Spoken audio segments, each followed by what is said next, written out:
సంస్థలో గత 23 సంవత్సరాలుగా పనిచేస్తున్న ఉద్యోగం ఈరోజు రోడ్డు మీదకి రావాల్సి వచ్చింది.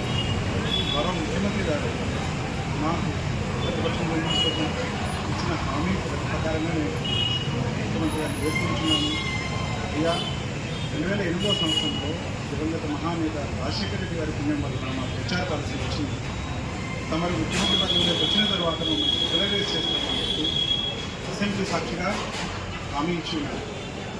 ఇక అదే హామీ గురించినే తమరికి ఇంకోసారి వినవించుకుంటున్నాము.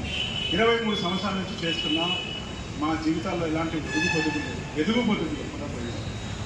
మా ఉద్యోగాలను క్రమబద్ధీకరించమని మేము వేడుకొడుతున్నాము. మాకు ఒక పే స్కేల్ లేకుండా, ఒక ప్రమోషన్ లేకుండా తరాల తరబడి ఏ విధంగా ప్రాజెక్టులోకి వచ్చామో అదే విధంగా ఉండిపోయే పరిస్థితిలో ఉన్నాము. దయచేసి మా రిటైర్మెంట్ వయసు కూడా 60 నుంచి 62 సంవత్సరాలకు పెంచాలని, మాకు ఆటోమేటిక్ అడ్వాన్మెంట్స్